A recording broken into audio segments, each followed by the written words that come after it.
Сізді алып кетуге келдім.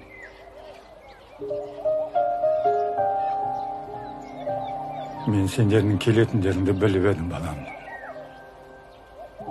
Қалайша? Өйткені мен ата-анамды ешқашанда тастаған емеспін.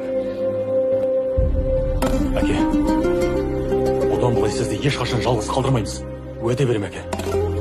Тек бізді кешірсеңіз болды, әке. Өз балдарын кешірмейтін әке болушым еді. Кешірдім. Рахмет. Самайыңнан ақ шаш көрінді,